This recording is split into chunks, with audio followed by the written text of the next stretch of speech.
Assalaamu calaykum kuna wacan daawadayaal halkan waa xogta qarsoon muuqaalkani waxaan kaga hadli doonaa waa kuma Cabdiwahaab Sheekh Cabdisamed aqoonyahanka Soomaaliyeed ee lagu abduubtay Kenya maxaa loogu eedeeyay xafiiska ra'iisul wasaaruhu in arrintaas uu ka dambeeyay xilli xaaskiisu ay sheegtay in abduubkaas lala xiriiriyay ra'iisul wasaare Roble muuqaalkani ayaan ku soo koobayaa haddii ay tahay markii ugu horeysay janaalka xogta qarsoon uu soo gaaro daawada magacaygu waa Yaxye Maxamuud Maxamed waxaan ka codsanayaa inaad muuqaalkan la garayso sidoo kalena aad share garayso janaalkana subscribe aad saarto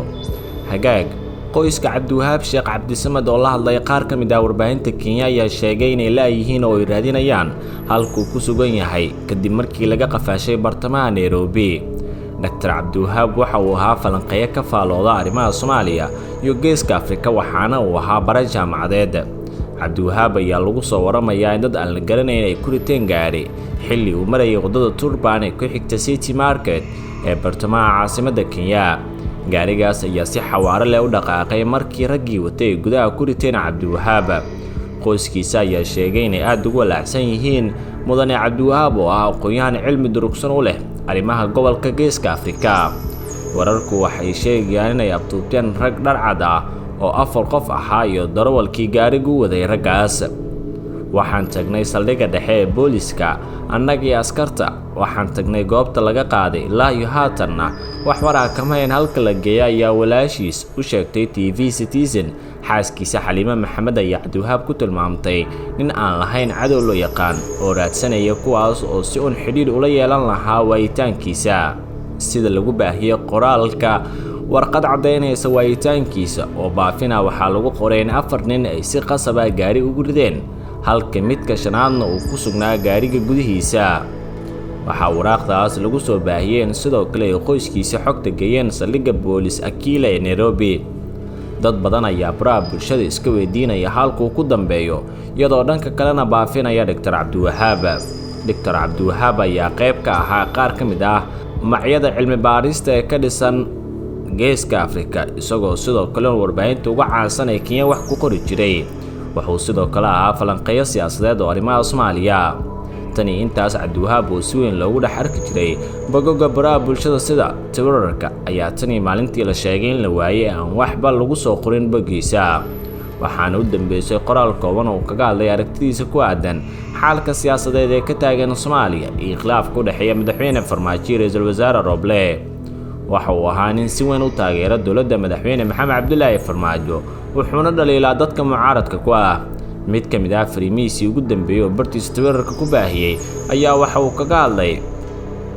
xilka qaadista taliye Fahad Yaasiin iyo magacaabista Bashiir Goobe oo laga dhigay taliyaha NISA isagoo sheegay in TPLF Imaaraadka UK uu saaxiib la yahay halka midowga Yurub UK ku feelgaroobeen ama ay ku guuldareysteen inay soo celiyaan TPLF Addis Ababa sidoo kalena hadda ay doonayaan in Muqdisho ay bees ka sameeyaan sida hadalku u dhigay buuqa Soomaaliya ku jira ma ahaan doono mid taagan Soomaalida way guuleysan doonaa waliba kuwa saxda ah cadaankuna way guuldareysan doonaan ayuu qoraalkiisa ku yiri Professor Dr. Cabdiwahaab Xaliima Maxamed oo ah xaaska Professor Cabdiwahaab Sheekh Cabdisamed oo warbaahinta kula hadashay magaalada Nairobi ee dalka Kenya ayaa sheegtay in abduubka saygeeda aqoonyahan Cabdiwahaab ay ogaadeen inay ku lug leeyahay xafiiska ra'iisul wasaaraha Soomaaliya Maxamed Xuseen Roble maalinkii Arbacada ee la soo dhaafay ayaa professorka laga abduubtay bartamaha Nairobi waxaana xaaskiisa iyo walaashiis warbaahinta u sheegeen inaysan garanayn ilaa iyo haatan halka lagu hayaa Cabdiwahaab maalinkii afraad ayuu naga maqan yahay waxaasna soo gaartay in amar ka soo baxay xafiiska ra'iisul wasaare Roble uu ku xiran yahay runtii aad ayaan ula yaabnay arrintaas waa laga fiican yahay annagoo Soomaali ah in dad kale aan isu adeegsano iyo tiri Xaliima Maxamed waxay sheegtay in saygeeda Cabdiwahaab uusan wax ujeeda ka lahayn Soomaaliya balse mar walba uu ka hadli jiray waxa danta ugu jirto dalkiisa hooyo waxaan laga gambanayna maahan waa rasmi in xafiiska ra'iisul wasaare Roble uu ku lug leeyahay arrinta Cabdiwahaab haddii dib uu soo gaaro Cabdiwahaab waxaa mas'uuliyadda qaadaya Roble iyo hadalkeeda ku sii dartay Xaliima Maxamed oo ah xaaska Professor Cabdiwahaab Faisal Sheekh Cabdisamed oo ay walaalayihiin Professor Cabdiwahaab Sheekh Cabdisamed ayaa sheegtay inay aad ugu xun yihiin oo ay ka walwalsan yihiin maqnaanshaha walaalkeed waxaana loo soo sheegay in xafiiska Rooble uu codsaday in Professor Cabdiwahaab la soo qabto taasi maanan filayn sababtoo ah Cabdiwahaab waa nin Soomaali ah dana ma lahan dan kalena dalka kama lahan waa nin jecel in Soomaaliya ay midowdo mana jiro wax dambi ah loo haysta ayay tiri Faysal Sheekh Cabdisamad oo la dhaltay Professorka